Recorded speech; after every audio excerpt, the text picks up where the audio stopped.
vestir como una princesa y como un príncipe, porque si eres hija y hijo de un rey, debes vestir, comer, actuar, hablar bien, oler bien, ser todo una hija, un diplomático, un embajador. ¿Cómo demostramos que somos hijos de un rey? Si hacemos lo mismo que hacen todos los demás. ¿Cómo yo sé quién tú eres? ¿Cuál es la diferencia entre un yahudí a un judío adorador en espíritu y en verdad a uno del mundo? Si vestimos iguales, hablamos iguales, no hay ninguna diferencia. Entonces, ¿cómo yo sé quién tú eres? No, tiene que haber una diferencia. Yo como diferente. Nos vestimos diferente. Hablamos palabras diferentes. Tenemos la Lashon Kadosh, la lengua santa en nuestras bocas. Y no vamos a permitir que cosas sucias entren en nuestra boca. Punto 1. Si alguien dice, pero Roé Barreras, usted está enseñando que debemos comer. Yeshua dijo que no es lo que entra a la boca lo que contamina, sino lo que sale, porque lo que entra a la boca va a la letrina, sino lo que sale lo que duele. Obviamente una explicación que está haciendo un gran rabino, Yeshua. ¿A qué se está refiriendo Yeshua cuando habla entre propios rabinos? ¿Usted le va a explicar a un rabino qué debe comer? No. ¿Por qué? Porque ellos crecieron desde pequeños y desde que tenían 3 años saben lo que tienen que comer y lo que no comen. Tú no le vas a explicar, un rabino le va a explicar a otro rabino lo que debe comer. ¿Cuál es la explicación, la esencia de la explicación de Yeshua? Que nuestras palabras pueden marcar a una persona positiva o negativa. Puede hacer doler a un ser humano y puedes hasta maldecirlo. Y esas palabras pueden realmente ser duras y hacer caer a una persona a sentirse mal. Entonces, las palabras de Yeshua son, traten que sus palabras sean de bien, traten que sus palabras sean de edificación, traten de que sus palabras exactamente sean de bendición. Ahora, no es cualquier cosa. Por lo menos nosotros, el pueblo de Israel, no comemos cualquier cosa como pueden comer en otros países del mundo. Nosotros comemos lo que el Kadosh Baruj Hu permitió que se comiera. ¿Por qué hay que lavarse las manos antes de comer? Baruch atah Adonai Eloheinu melech haolam asher קידשנו במידותיו וציוונו al netilat yadayim. Nos ha ordenado lavarnos las manos. ¿Por qué? Bueno, primeramente era un mandamiento aplicable en el templo. Todos los sacerdotes que trabajaban en el templo tenían que lavarse las manos ante los sacrificios. Número 2, bendito sea el Eterno. Si usted va a un médico, usted le dice a un médico, un doctor, ¿es aconsejable comer con las manos sucias? Te va a decir que no, aunque el doctor nunca haya leído la Torá y no enseñe Torá. Te va a decir que no, porque las manos están llenas de microbios. Muchas personas van en contra de esto. Claro que las manos hay que lavárselas. De hecho, es un mandamiento en nuestro pueblo. Y no es que estamos yendo en contra de la enseñanza de Yeshua. Otra vez, la explicación que da Yeshua no es en sí con lavarse las manos, sino en la actitud y la forma con que la gente lo molestaban a ellos y le decían las cosas. Entonces, él les respondía para atrás con otras cosas. Pero usted tiene que lavarse las manos porque tiene que limpiarse los microbios. Las bacterias que están trabajando tienen que lavarse las manos. Eso hasta un doctor se lo diría. Y más un rabino. Yeshua es un rabino. Ahora, hablando de rabino, número 3, un rabino, el alma de un rabino es la Torá. La vida de un rabino está en la Torá. A usted un rabino le quita la Torá y como le quitó el alma, le quitó la vida, lo mató. Por eso cuando la Inquisición española, cuando en los tiempos de Hitler, que mataba a los rabinos y todos los amadores de la Torá, preferían morir con la Torá en la mano que negar la Torá y que quitaran una Torá y la tiraran al piso. Si usted a un judío le quita la Torá, le quitó la vida. Ya, máteme. Mi vida no tiene sentido sin Torá. ¿Esto qué nos enseña? Si Yeshua realmente es un rabino, y es correcto que sí lo es, entonces un rabino va a enseñar Torá. Y obviamente todo lo que enseñaba eran instrucciones, leyes. Por eso es que la Keilah, la congregación, la asamblea de Adonai, debería ser una asamblea santa, una asamblea Kadosh, una asamblea que realmente cumple los mandamientos diferentes a las demás.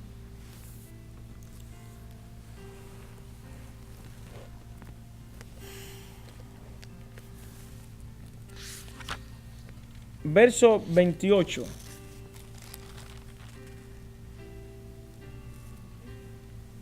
Y dice, y Hashem los desarraigó de su tierra con ira, con furor y con gran enojo y los arrojó a otra tierra hasta hoy.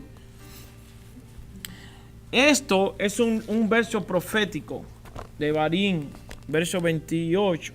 Y Adonai los desarraigó de su tierra con ira, con furor y con grande indignación y los arrojó a otra tierra como hoy se ve. ¿Cómo como hoy se ve? La Torah es algo perfecto. ¿De quién está hablando? De las 10 tribus. Las 10 tribus del norte han sido arrojadas, están en la dispersión, el Olán. Y estamos esperando rápidamente el regreso del Mashiach de Israel, que nos salvará y redimirá eternamente y para siempre. Nos levantará a la comunidad, al pueblo de Israel, de entre los 4 confines de la tierra, nos llevará a Jerusalén para comenzar a vivir el reino mesiánico, que sea prontamente en nuestros días. Estamos haciendo oraciones para que el Mashiach venga y redime esta humanidad que va en una decadencia, no la tierra, sino realmente la ética del hombre. Dice Yeshua, nos dice nuestro rabino Yeshua y Salvador. Dice, los tiempos finales serán como los tiempos de Noé, como los tiempos de Sodoma y Gomorra. Estos tiempos están siendo aún peor. Why? Lama, ¿por qué? Porque en los tiempos de Sodoma y Gomorra había homosexualismo, había lascivia, habían tantas cosas, pero ver gente decir que se llaman ministros homosexuales, ver gente mintiendo, ver gentes que dicen que han sido actos para enseñar y están enseñando en contra de la bendita Torah del Kadosh Baruj Hu, que lo dio con una explosión de júbilo de un evento único en el Sinaí. ¿Quién podrá abolir la bendita palabra de Adonai? Alguien que se opone contra Dios y dice que es Dios, pero que es un hijo de perdición. Dice el propio rabino Shaul Pablo en 2 de Tesalonicenses, en el libro de Tesalónica, primera y segunda carta.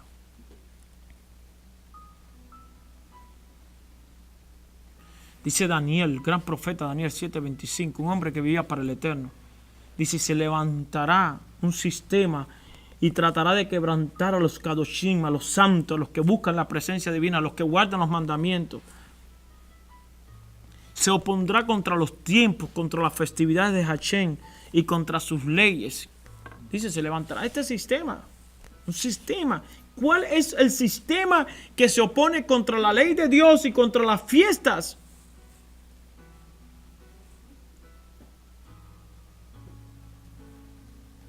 Daniel, ¿habrá en este tiempo un teólogo de nuestros días que pueda tener tal conocimiento y tal sabiduría y revelación como tenía el profeta Daniel? Daniel decía, ojo, presten atención, se levantará un sistema que tratará de cambiar los tiempos de Dios y sus leyes. Y el que lea entienda.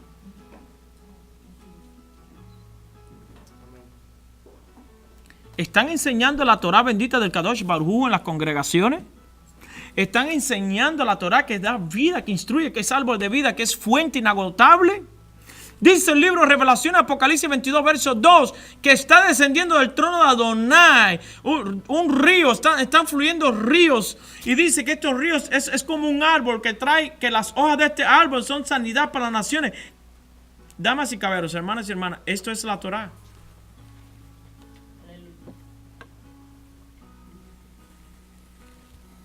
Y el profeta Moshe pudo ver con los ojos proféticos que el pueblo de Israel se iba a apartar de las benditas leyes del Eterno. Y se iban a hacer todos, la mayoría iban a ser llevados. Solamente un remanente iba a dejar en la tierra de Israel. Los demás iban a ser dispersos. ¿Por qué? Porque un judío que le gusta guardar el mandamiento, al tú sacarlo de la tierra de Israel, no aplica que guarde mandamiento en la tierra, puesto que hay mandamientos que son para la tierra real. ¿Por qué Moshe? ¿Por qué Moisés? Moshe Rabbeinu quería entrar a la tierra prometida. ¿Cuál era su anhelo? El anhelo de Moshe Rabbeinu, entre otras cosas, de entrar a la tierra prometida, es porque él era alguien que amaba la Torah y quería también cumplir estos mandamientos en la tierra prometida, que aplicaban en la tierra de Israel y no aplicaban en el desierto. Él decía, yo quiero entrar a guardar mandamientos, yo quiero ser un hacedor. ¿Quién dice estas palabras? ¿Quién dice estas palabras? Romanos 2:13.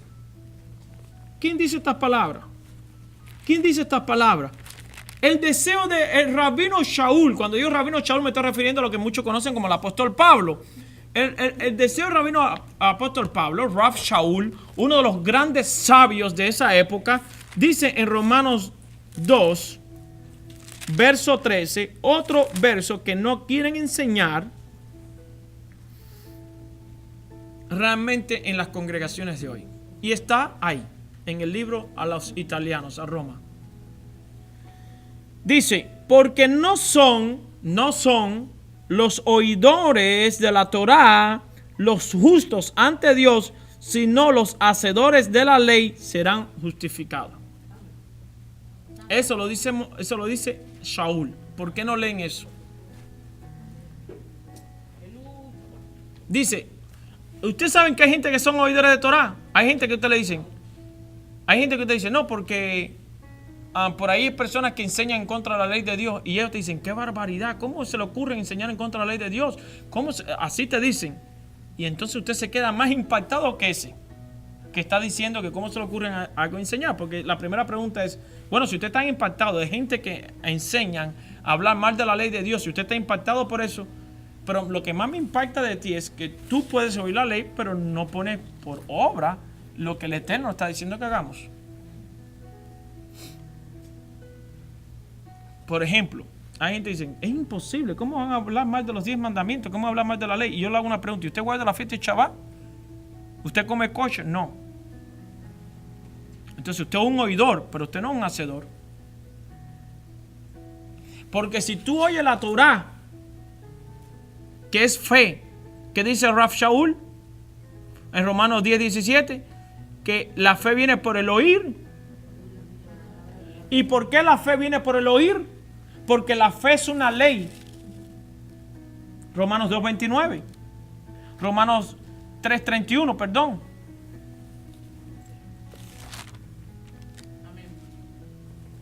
Romanos 3:29. Romanos 3:27. Por la ley de la fe. Lo tanto, en el verso 31 dice que confirmamos. La ley, la fe es parte de la Torá.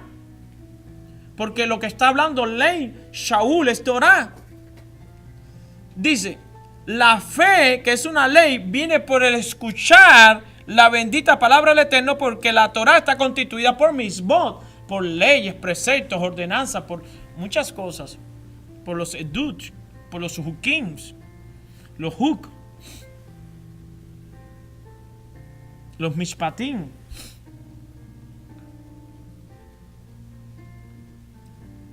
Los mishpatim. Entonces, ¿qué está diciendo ahí? La fe viene por el oír. ¿Y el oír qué? ¿La palabra de quién? ¿La palabra de quién? ¿La palabra de quién? Pregunta, ¿qué libros tenía? ¿En qué libro estaba pensando el gran rabino Shaul cuando está hablando de esto? Ellos no tenían el Nuevo Testamento en ese momento. No existía, no tenían imprenta, apenas él estaba viviendo los mensajes, lo estaba enseñando. En otras palabras, pueblo del Altísimo, que ustedes son personas que el Eterno, el Espíritu, le está dando sabiduría. Es imposible que, por ejemplo, Shaul esté yendo a Italia, que es carta a los romanos, y esté diciendo, el objetivo que estoy aquí es por ustedes, es que ayer les escribí a ustedes mismos, a los romanos, esta carta es palabra de Dios. O le escribí a los de Tesalónica, o le escribí a los de Corintios, o le escribí a los de Tesalónica, o hablé con Tito, hablé con Timoteo, le escribí. ¿Cuál era el fundamento de lo que hablaba Shaul? De hecho, la Torá son las benditas leyes e instrucciones de Dios. Sin embargo, escrito por los propios teólogos, a estos libros le llaman las cartas paulinas, las cartas de Pablo. Si usted es un buen entendedor, carta es una cosa y leyes de Dios es otra. Usted no se puede parar en una corte celestial a hablar de una carta a hablar acerca de leyes. Les explico más. En una corte, en un Beidín, en una corte, si es la corte celestial, cuando se tratan de casos, hay un juez, bendito sea el Eterno, hay un fiscal, uno que acusa y un abogado. Se van a discutir de esa persona acerca de las leyes, qué leyes violó, qué leyes se pueden amparar. El abogado, obviamente, que es Yeshua, él va a defender los casos con la misma ley. El juez va a hacer las decisiones de la misma ley que él habló. Por eso él no retrata su palabra, ni miente, ni su palabra cae a tierra. Ahora, usted no puede defender a una persona en una corte a través de cartas, porque las cartas, aunque son instructivas y son inspiración del Espíritu de Dios, son hechos de los cuales son cartas. ¿Qué es una carta? Le escribo, por ejemplo, algunos hermanos que están aquí, son inspiración de Dios. Por ejemplo, yo escribo una carta a tal congregación que está en Miami. Por este medio, yo, Alexander, un shaliach, un enviado, un mensajero de Adonai, les escribo a la congregación hermana de Miami, explicándole que por este medio lo que está pasando en Norte Carolina, quiero decirle que la palabra ha sido expandida, muchas personas están creyendo, está sucediendo cosas muy grandes, estamos celebrando los Shabbat, nos preparamos para las 3 fiestas, queremos decirle que el hermano Marvin también está haciendo un trabajo destacado, etcétera, etcétera, que la hermana Carmen fue enviada también a otra casa y predicó la palabra. Realmente los escritos, la Torá se está predicando ¿me entienden? Y entonces ahí empiezo a hablarle a la congregación de todos lados. Ahora, una carta puede ser instructiva, puede ser para corregir o para edificar. Por ejemplo, si yo soy el mensajero enviado a esta área y abrimos una congregación en tal lado y no tenemos los medios que tenemos hoy como Skype, Internet, teléfono y todo, que no existía en aquel tiempo, sino eran por carta nada más, en este tiempo tenemos muchas maneras de cómo nosotros poder hablar con otros. Pero suponiendo que estamos hace 2000 años atrás y nada más los medios que existen son barcos, caballos y las cartas que se van por estos tipos de transporte. Y me dicen que en Rock Hill, que abrimos una comunidad, está pasando, ahí hay un problema, hay 2 o 3 líderes extraviados allí trayendo división. Entonces le escribo una carta a Rock Hill. Por lo cuanto, mis amados hermanos, les envío esta carta creyendo en las palabras que hemos oído de los profetas, que ha hablado Moisés, etcétera, etcétera. Les recomiendo que si hay 2 o 3 que están haciendo algún problema, que llamen 2 o 3 testigos, conforme a la Torá está escrita, que le llamen la atención aparte. Si no, llámelo delante de los ancianos de la congregación, y si no quieren escuchar, llámelo delante del pueblo, hagan esto, hagan lo otro, empiezan la instrucción. Pero ¿en qué está basado las instrucciones que estoy dando? En la bendita Torá. Al yo aplicar la Torá de Moisés, tiene que convertirse en Sagrada Escritura, porque está siendo respaldada por la voz de Dios. Y como es un mensajero autorizado por el cielo, en el caso de Pablo, que es un embajador autorizado por el cielo, tiene que constituirse como una palabra de Dios, porque primeramente está siendo el delegado a cumplir una función por el Espíritu, por el reino de Dios. Y 2, que la constitución que le está llevando es la propia Torá de Hashem. Por lo tanto, tiene que ser palabra de Hashem. Y yo en ningún momento estoy alegando que el Nuevo Testamento, la bendita revelación de los escritos apostólicos, estoy diciendo que son 100% válidos. Lo que estoy diciendo es en ese momento, bendito sea el Kadosh Baruj, la Sagrada Escritura que compartían con ellos eran lo que hablaron los profetas y lo que habló Moshe.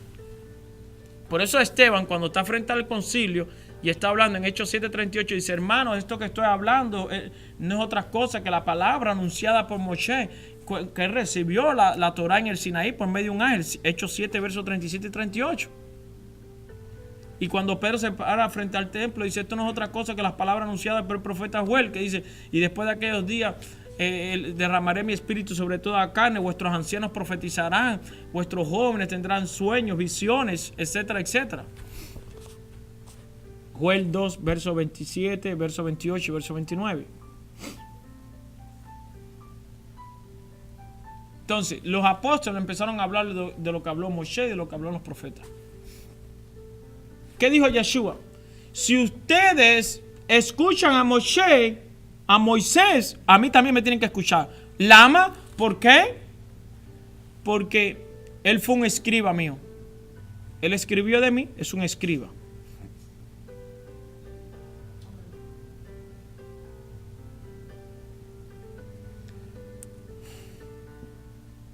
Si entendiéramos las cartas de Yeshua, nuestro Mashiach, pudiéramos ser más serios. En el libro de Mateo 5, verso 20 dice, si vuestra justicia no es mayor que la de los escribas y los fariseos, no pueden entrar al reino de los cielos. Otro ejemplo más teológico que hay es la gente que habla mal de los fariseos. Si los fariseos fueran malos, como la gente habla mal de los fariseos, ¿qué dice Mateo 5:20? Si vuestra justicia no es mayor que la de los escribas y los fariseos, entonces los fariseos eran personas que, hacedores de Torah, eran obedientes. Ahora, dentro de la clase farisea habían 7 tipos de clases farisaicas, o 7 tipos de clases fariseos.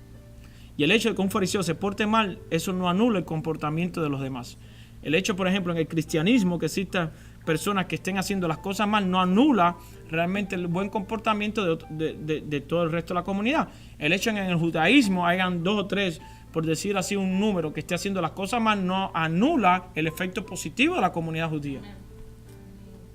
¿Me explico? Entonces, ¿qué dice? Si vuestra justicia no es mayor, no dice que se es igual, sino mayor. Entonces, no es un libertinaje de gracia hacer lo que le da una gana, no hablar de mandamientos. Ojo, los escribas y los fariseos eran personas celosas de la Torah. De hecho, un escriba es un intérprete de la ley. Los que escriben la Torah y los que interpretan la Torah. Ahora, si nos quitaron la Torah porque dicen que no hay que guardarla más, ¿cómo yo podré superar entonces la justicia de los escribas y los fariseos? ¿O con qué escritura podría superarlo? Pero de hecho, el verso anterior, 19, dice, de modo que el que no enseñe los mandamientos del reino se hará llamado pequeño, mas el que los guarde y el que los enseñe será llamado grande en el reino de los cielos. ¿Qué le decimos entonces a las personas aquellas que están diciendo que no hay que guardar mandamientos, que no hay que guardar ley, que ellos ni los guardan, ni los enseñan a guardar? ¿Qué hacemos con esas personas? ¿Qué dice la Escritura con respecto a ellos?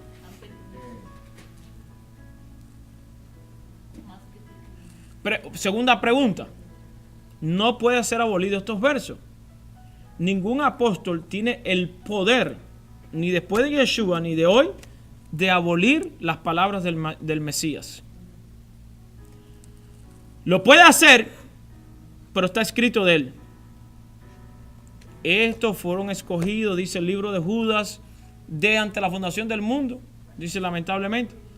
¿Para qué? El libro de Judas tiene un solo capítulo, por lo tanto, dice en los versos 3, 4 y 5 lo siguiente.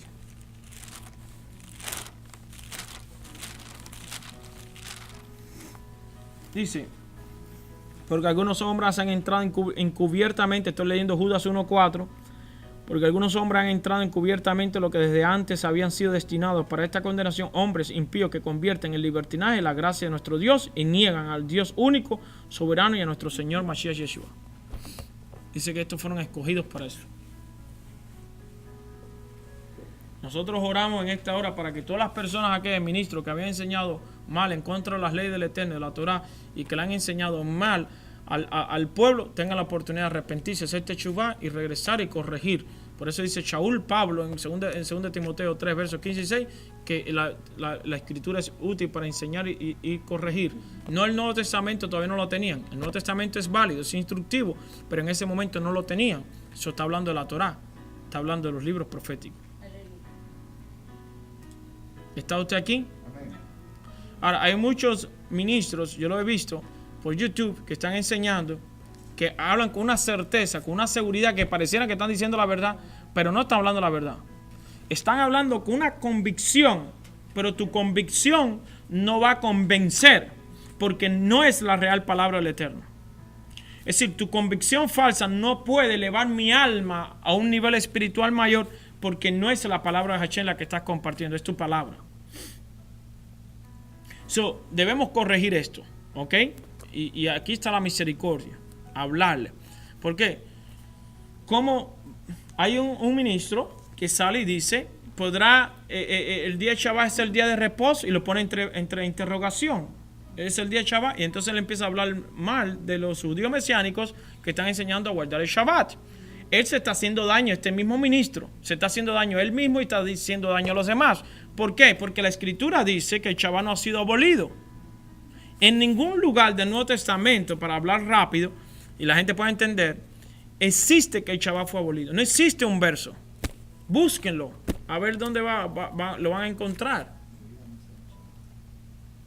Más bien Yeshua le da más valor al Shabbat. Cuando él dijo, el hombre no fue hecho por causa del Shabbat, sino el Shabbat fue hecho por causa del hombre. Y fíjense que dice hombre, no dice judío, como diciendo, esto es para el ser humano, para el descanso. Y la palabra Shabbat en hebreo viene de Sheva, que es número 7. Para que no haya otra equivocación que crean que el domingo es el último día de la semana, sino que Yom Rishon, domingo, es el primer día de la semana. El último día de la semana es Shabbat. Hasta aquí lo dejo con la primera parte. Shabbat Shalom a todos, bendiciones y gracias por escucharnos. Seguimos en la segunda parte.